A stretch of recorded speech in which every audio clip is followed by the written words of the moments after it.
The War of 1812 lasted 3 years, because historians are terrible at naming things. It was a revolutionary rematch between the United States and Great Britain. Some at the time even called it the Second American Revolution. On January 8, 1815, after years of fighting, British forces attempted to capture New Orleans and gain access to the Mississippi River. But they suffered a crushing defeat by American forces led by General Andrew Jackson. The British lost 2,000 men. The Americans only lost 70. The victory made Andrew Jackson a war hero, and it reaffirmed American independence. But on that January day, there was something that neither side knew. The war was already over. American diplomats in Europe had agreed to the Treaty of Ghent 2 weeks prior, formally establishing peace. Washington, D.C. didn't learn about the Battle of New Orleans or the treaty in Europe until mid-February 1815. News, even important news, traveled slowly. In fact, everything of the time moved slowly. At the start of the century, merchants from Tennessee and Kentucky would float down the Mississippi River with whatever goods they were selling. They'd reach New Orleans, sell their goods, break down their boats, sell the material for lumber, and then they would walk home. It cost $9 to move 1 ton of goods 30 miles over land. For the same price, you could ship goods 3,000 miles across the Atlantic.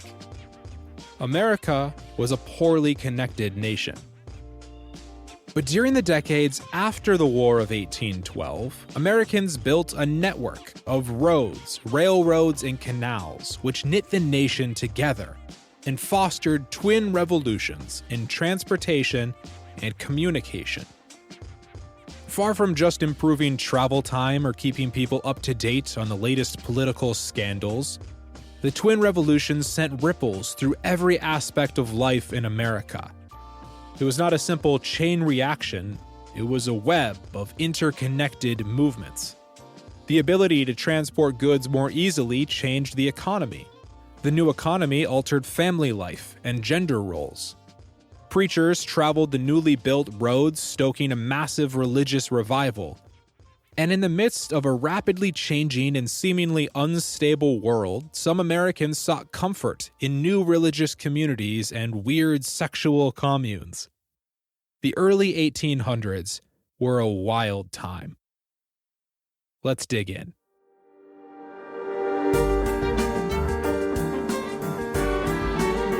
Welcome to American History Remix, the podcast about overlooked and underexplored parts of American history. We're glad you're here. At the opening of the 19th century, the nation was growing. Its population was growing, geographically it was growing, and people were on the move. The population of the United States in 1790 was 3.9 million. In 1815, it was 8.5 million. By 1840, it was 17 million. There was immigration to the United States during this period, but the growth was mostly due to a high birth rate. For the Revolutionary generation, the frontier had been Western New York, Western Pennsylvania, or Tennessee. But in the early 1800s, thousands of men and women were moving further west, drawn by the prospect of owning their own farms, and pushed from the east by soil exhaustion and increasing competition for land. Between 1800 and 1810, the population of Ohio grew from 45,000 to 231,000. In the same decade, Indiana grew from 6,000 white inhabitants to 25,000. And as the white population grew, the territories turned into states. In 1791, Kentucky entered the Union, Tennessee in 1796, Ohio in 1803. But as we've mentioned, amidst all this growth, the United States was still a largely disconnected society. Travel between the states was slow. Roads were only minimally maintained, and they weren't good for much more than transporting goods a few miles from farms to local markets. Recognizing the need for easier transportation, federal and state governments began investing in roads. This was the beginning of the transportation revolution. In 1811, Congress commissioned the first national road, also called the Cumberland Road. By 1818, it stretched from the Potomac over the Appalachian Mountains to the Ohio River. Less than 20 years later, the road reached Illinois. States likewise began to fund transportation projects. In 1812, Massachusetts granted charters to build 105 toll roads, what they called turnpikes. That same year, New York State granted 57 similar charters. These were roads that were chartered by state legislatures, who worked with private businesses to construct them. On these new roads, travelers and farmers peddling their goods could cover an average of 6 to 8 miles an hour, which was an improvement. But they still weren't great at transporting goods long distances. Canals, man-made waterways, were much more effective for that. The primary example is the Erie Canal, which crossed New York State all the way from Albany to Buffalo. Prior to the canal, if you wanted to ship something from the Great Lakes region to New York City, you either had to carry it over a mountain, ship it down Canada's St. Lawrence River or the Mississippi, and then sail around the Atlantic coast. A canal would be very useful, but it was an ambitious project. In 1817, when construction began, the longest canal in the United States was 26 miles. The Erie Canal would be 363. Thomas Jefferson said the project was madness. The political opponents of New York's governor, DeWitt Clinton, called the canal Clinton's Big Ditch. But when the project was completed in 1825, it was a gigantic success. Goods from the Great Lakes could be shipped along the canal from Buffalo to Albany, and from there travel down the Hudson River to New York City. The Big Ditch cut the cost of shipping from Lake Erie to New York City from $100 a ton to only $9. The Erie Canal also helped the growth of cities in upstate New York. We've already mentioned Albany and Buffalo, but also cities like Rochester, Syracuse, and Utica. Thanks to the canal, New York State was on the forefront of many of the subjects we'll be looking at. Other states saw the value of the canal and soon began imitating the Big Ditch. Ohio created a canal system linking Cleveland and Cincinnati, connecting Lake Erie with the Ohio River. Hoping to challenge the supremacy of the Erie Canal, Pennsylvania constructed the Main Line Canal that stretched 395 miles from Pittsburgh to Philadelphia. By 1840, there were 3,500 miles of canals in the United States. Another innovation at the time was the steamboat. Steamboats were actually first introduced to the United States in 1787, but they were slow to catch on. By the early 1800s, however, steamboats began moving up and down the Hudson River, again in New York. The steamboat offered immediate advantages to merchants. They could carry passengers and several tons of goods upstream, even in shallow waters or on rivers with strong currents. These ships were pretty dangerous, though. The boilers were prone to explode. Between 1825 and 1830, there were 42 separate steamboat explosions, which killed 273 people. In 1838, a single massive explosion in South Carolina killed 140 people. The tragedy led Congress to enact the first federal safety regulations the following year. But regardless of the dangers, the technology was valuable, and it improved over time. In 1817, it took 25 days for a steamboat to travel upriver, from New Orleans to Louisville, Kentucky. 9 years later, the journey took only 8 days.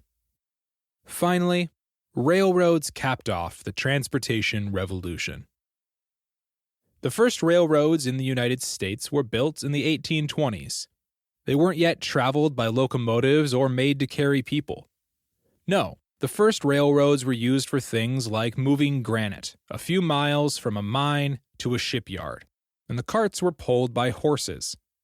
Nothing impressive. But the city of Baltimore planned a more ambitious railroad. Like other cities along the Atlantic seaboard, the population of Baltimore was growing, but its economy lagged behind that of New York City, where wealth was flowing in and out of the Erie Canal. Baltimore was connected to the Ohio River Valley via the National Road, but as we've seen, moving goods along primitive roads was slow and costly. Therefore, to challenge the economic supremacy of New York City, in 1827, Baltimore chartered the Baltimore and Ohio Railroad.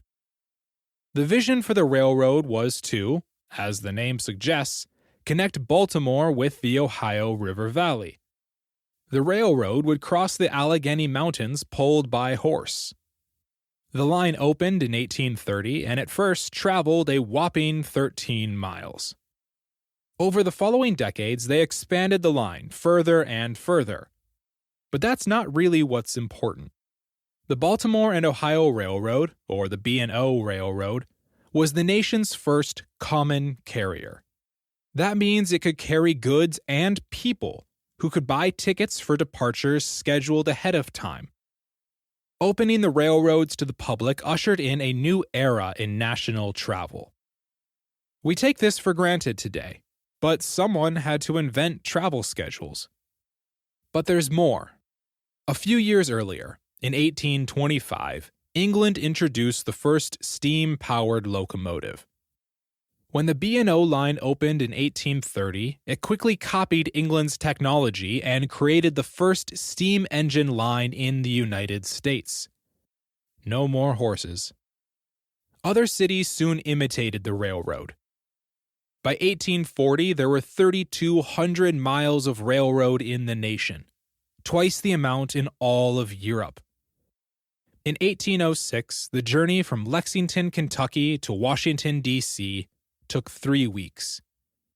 The same trip in 1846 took 4 days by train.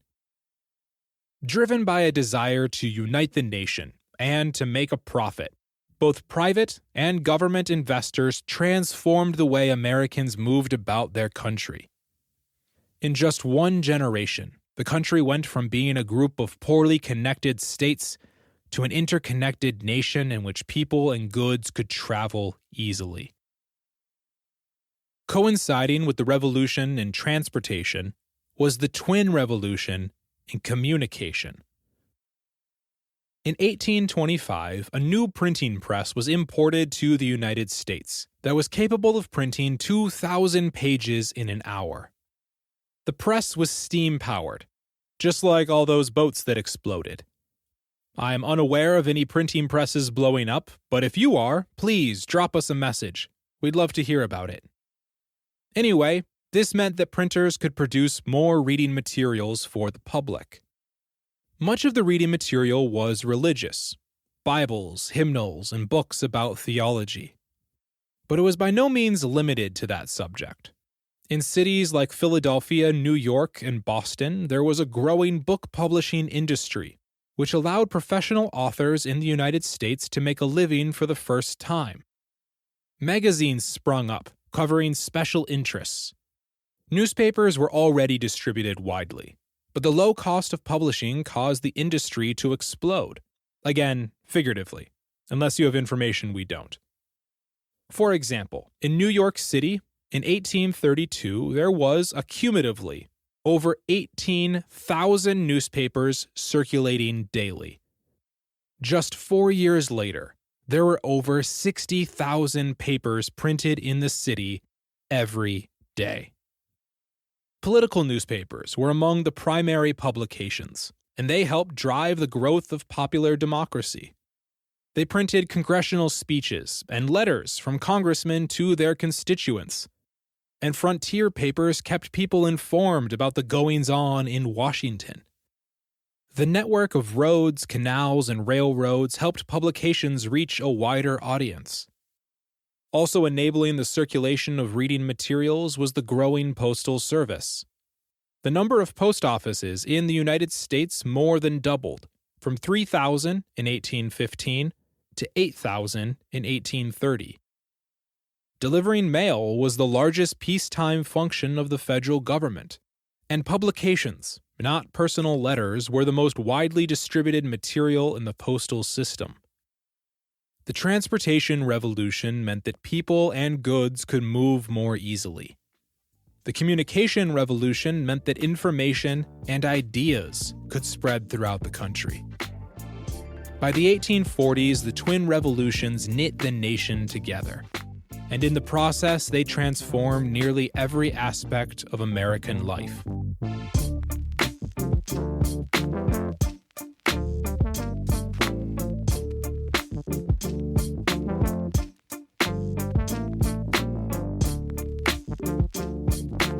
The revolutions in transportation and communication impacted everything.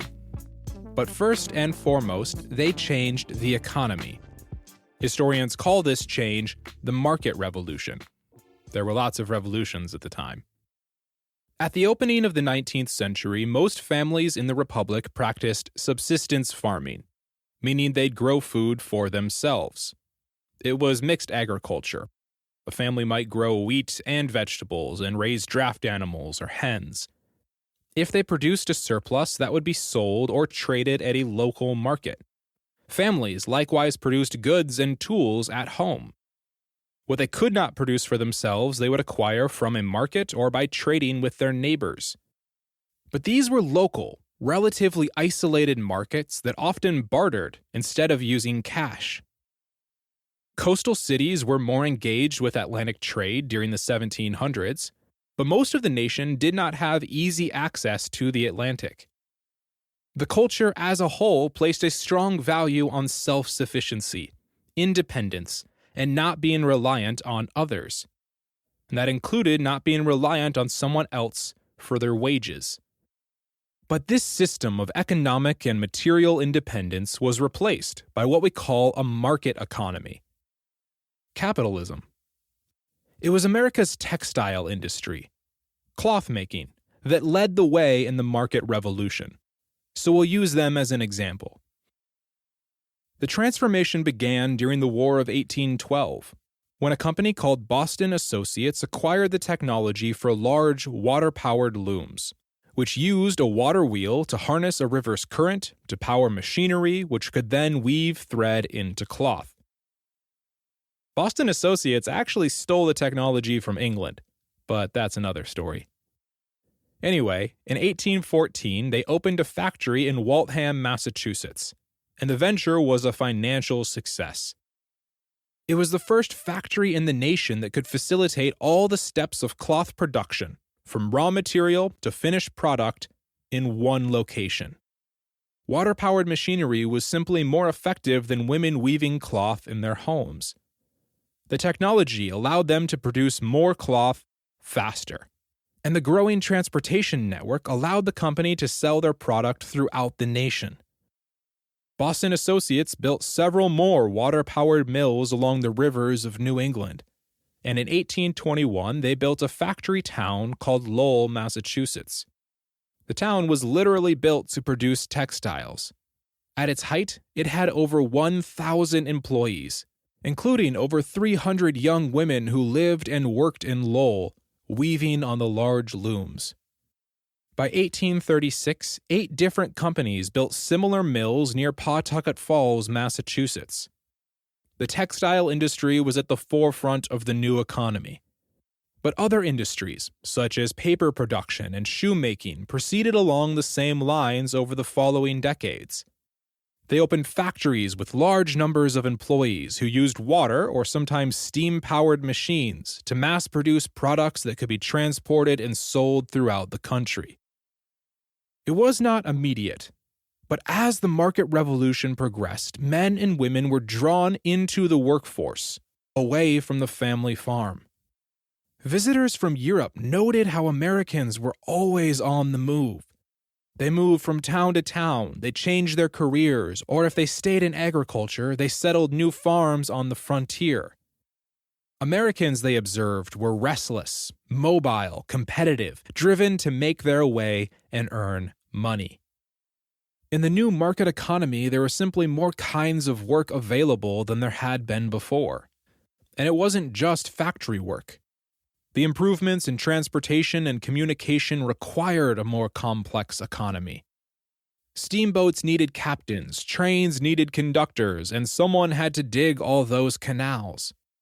It needed bankers to finance building projects, insurance to protect the investors, office clerks to do whatever boring job clerks do.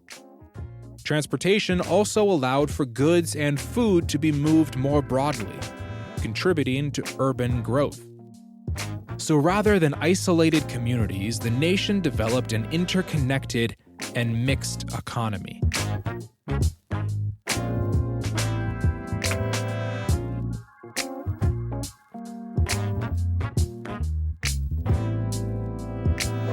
Now let's continue the story, because the impact of the twin revolutions did not stop with the economy. The new economy itself intimately affected Americans by altering family life and gender roles. Labor on a family farm had traditionally been divided by gender, but everyone contributed to the family's survival: the husband, the wife, and children.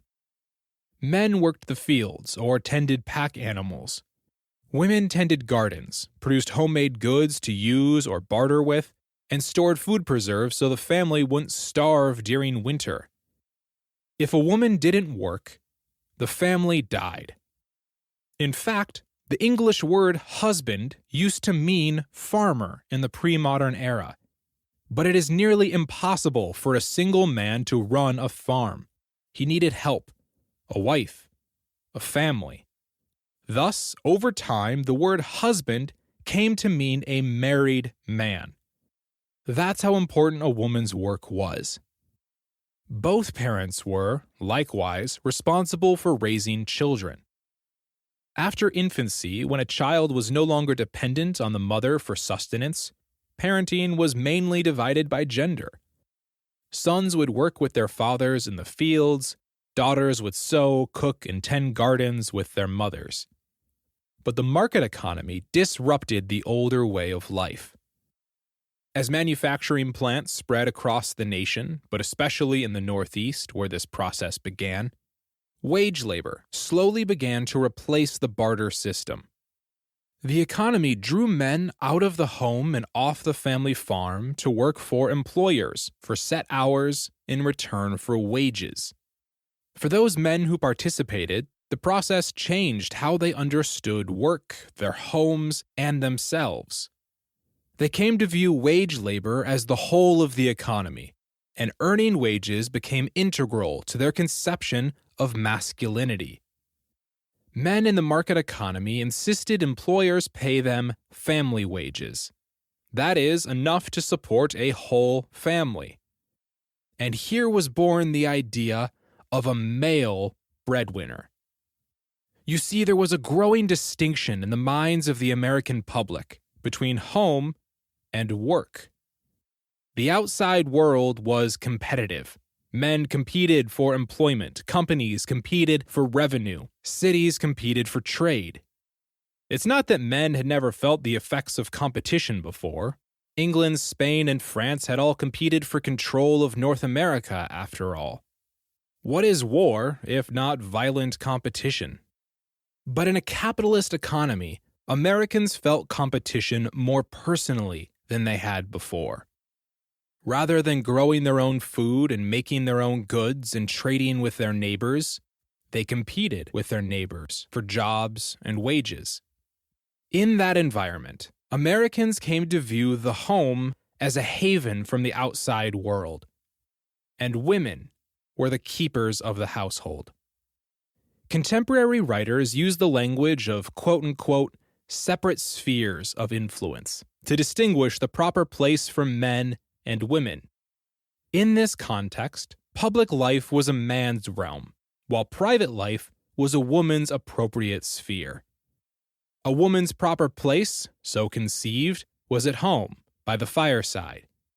She was expected to be domestic, cheerful, compassionate, tending to the needs of her husband and children, using her womanly virtue and purity to counteract the effects of the outside world.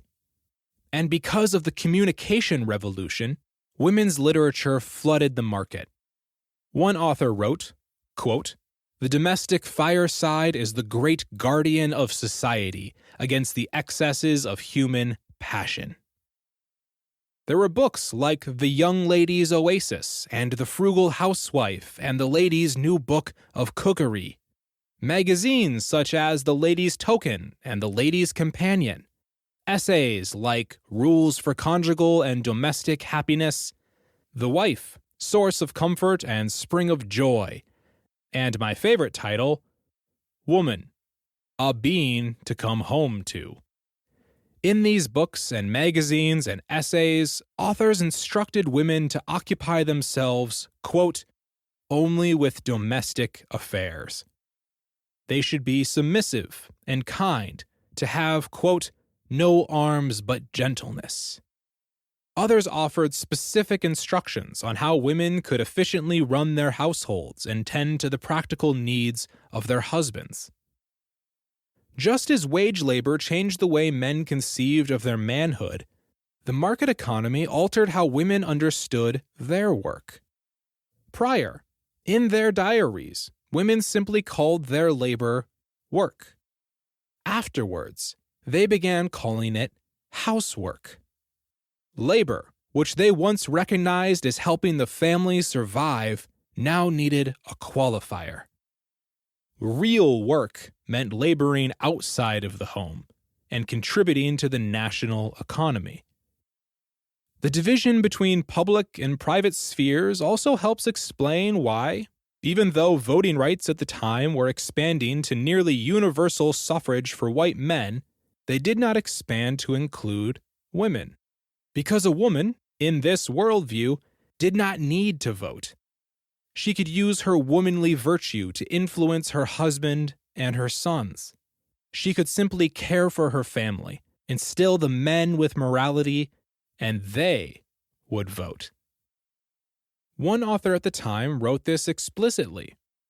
Of women, she said, quote, let her not look away from her own little family circle for the means of producing moral and social reforms, but begin at home. There were, of course, exceptions to the new gender roles. Especially among the urban lower class, women often worked outside of the home as domestic servants, midwives, or washerwomen. Or if her husband was a small shopkeeper or artisan, a wife would often assist him in his business. And as we noted, some women even worked in the manufactories, creating textiles and other goods like their male counterparts. But the male breadwinner became the ideal, and the upper classes judged and looked down upon the lower classes when they couldn't live up to it. In prior generations, the idea of a male breadwinner and separate spheres of influence would have made no sense. Work had been divided by gender, but men and women lived and worked on the family property together. But in the market economy, in the minds of most Americans, home and work became distinct categories. A woman was supposed to remain at home. That was her appropriate sphere of influence. A man worked outside the home to provide for his family. The public realm was his territory.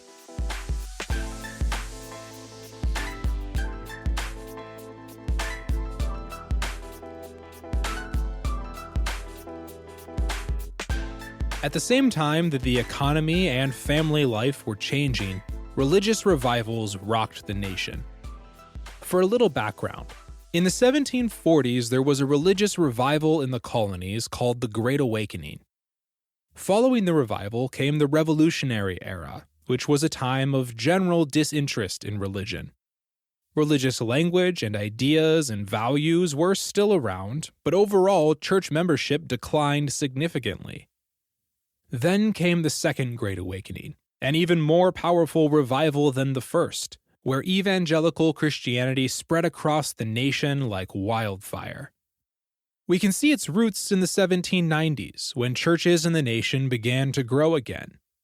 But it didn't reach its height until the 1830s and 40s, after the twin revolutions had connected the nation. There were many preachers leading the revival, but we're going to focus on two specific men, Charles Finney and Lyman Beecher.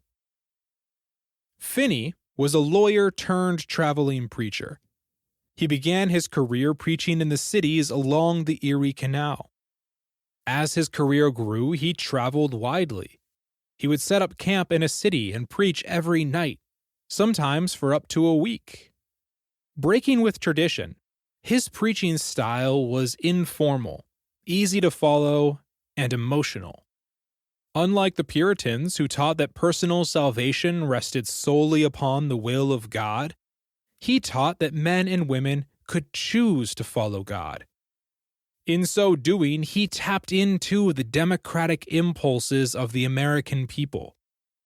In an environment where men and women could choose where they would live, where they would work, where they would travel, and democratically choose for themselves who should govern them, Finney's message that they could likewise choose God made a lot of sense. There is a reason his preaching was popular.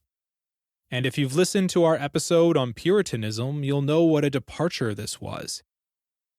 Lyman Beecher was a pastor in New York, Connecticut, and Massachusetts before becoming president of Lane Theological Seminary. Under Beecher's leadership, many of his fellow ministers began riding from town to town to lead local revivals. He also produced religious tracts and established a Christian magazine, utilizing the new printing technology. He wasn't alone either. For example, in the year 1830, preachers and missionary societies published 6 million religious tracts, and the country had 600 religious newspapers. The leaders of the Second Great Awakening used the new means of transportation and communication to spread the gospel. But the Great Awakening was not a unified movement. Those involved were interdenominational. The Methodists and the Baptists were the fastest growing denominations, but Finney and Beecher were both Presbyterians, though Finney was actually more popular outside his denomination than within it. The specific differences between the denominations aren't important to the story we're telling now. The point is, the revival was diverse. There was, however, a shared belief at the time that evangelicalism had a social responsibility. There was considerable overlap between the Second Great Awakening and the newly emerging temperance movement, the women's rights movement, and the anti-slavery movement. These reform movements and the revivals were by no means synonymous. But these movements drew in men and women from across denominations, whose religious beliefs compelled them to reform and improve the world. Charles Finney allowed women to participate and preach at his revivals. When he became president at Oberlin College in Ohio, the school became the first institution of higher education in the world to allow both men and women to attend. Lyman Beecher preached against slavery. In fact, his daughter was Harriet Beecher Stowe, who wrote the famous anti-slavery novel Uncle Tom's Cabin. Because of the Second Great Awakening, between 1820 and 1840, Americans established 40,000 new churches. This was due in part to the growth in population and the expansion into new states and territories, but church growth actually surpassed population growth. Some estimates suggest that the number of ministers grew at 3 times the rate of the population. In 1776, only 17% of Americans were active members in a church. By 1850, that number doubled to 34%. This era was the height of evangelical influence on American culture. We should also note that African Americans were an essential part of the Second Great Awakening. In fact, this was the era when the African American community, both free and enslaved, embraced Christianity in large numbers. Philadelphia had a large free black population. In that city, the community established the first Black Methodist, Presbyterian, and Northern Baptist congregations. And in 1816, the African Methodist Episcopal Church of Philadelphia became the first independent church, controlled solely by its African American congregation, whereas prior churches had remained part of national denominations. This church was an important center in the abolitionist movement.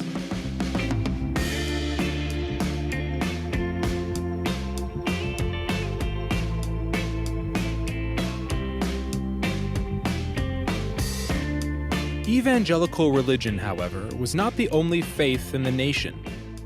In fact, there were several new religious and communal societies popular among Americans at the time. First came the Shakers.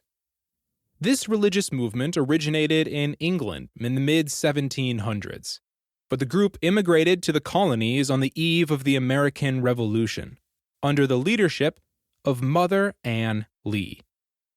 The Shakers reached their height of popularity from the mid-1830s to the mid-1850s, when they had over 6,000 separate communities, despite some pretty unique beliefs.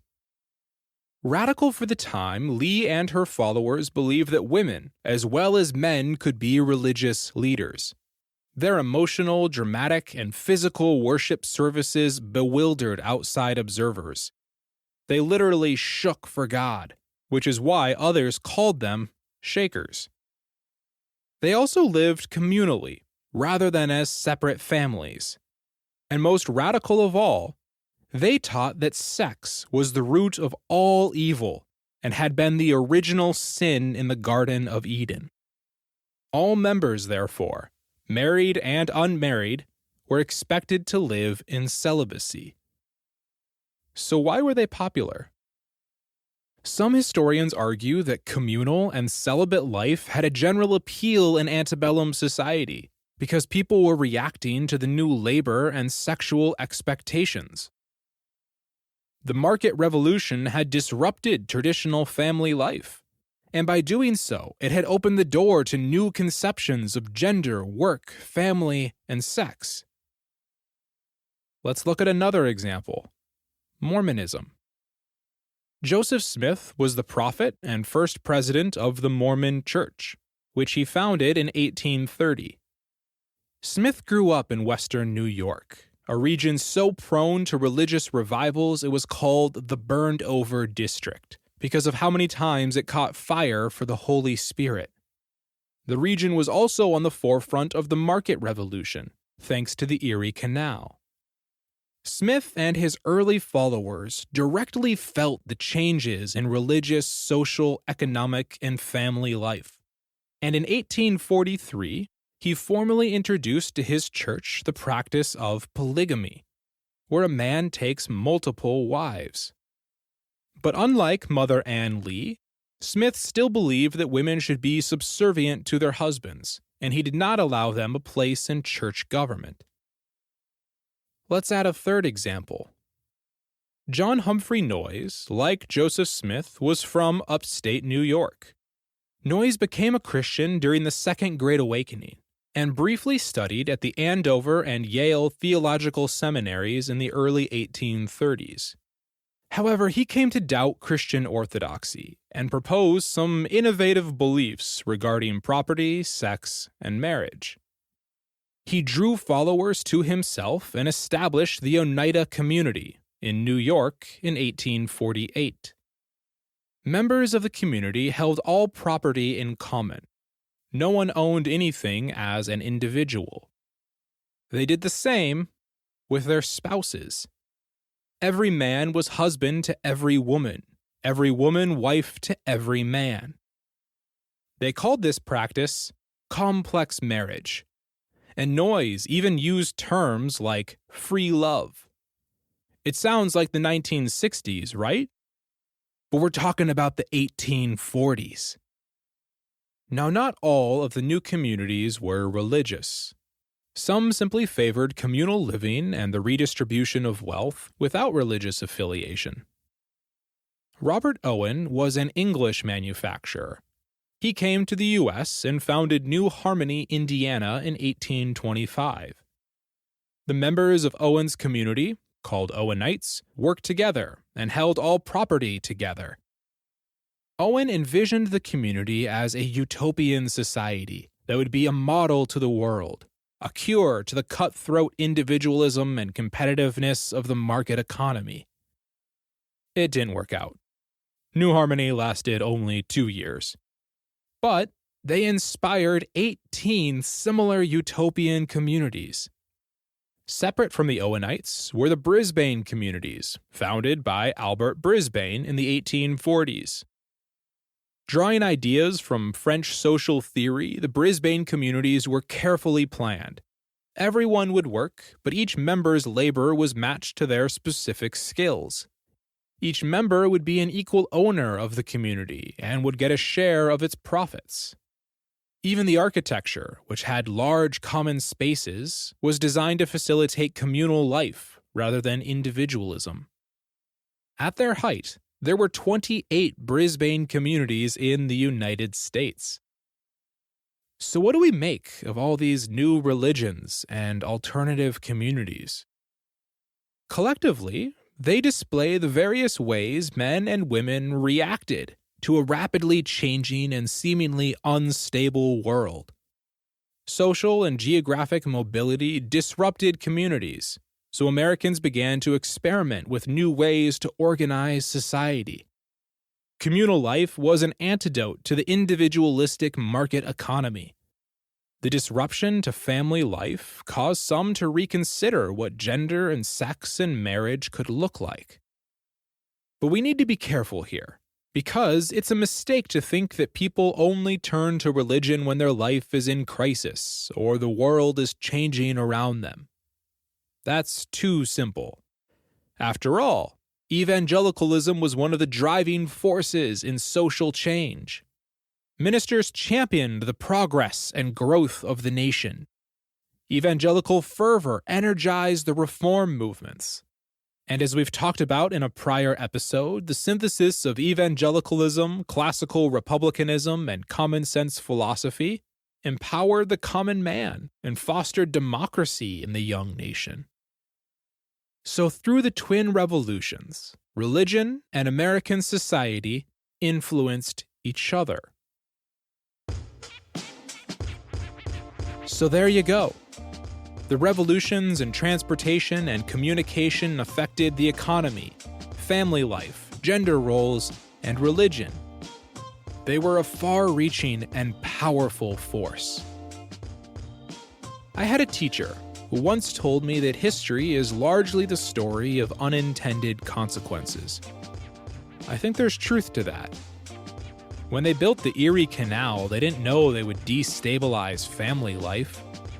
But that's what happened.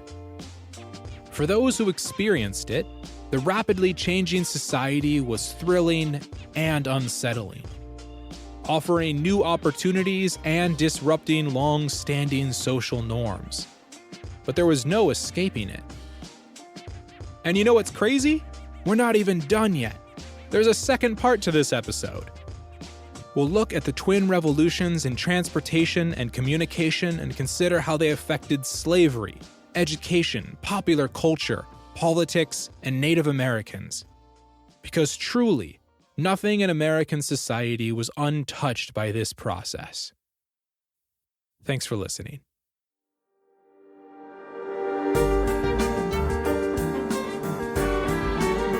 American History Remix is written and produced by Will Schneider and Lindsay Smith.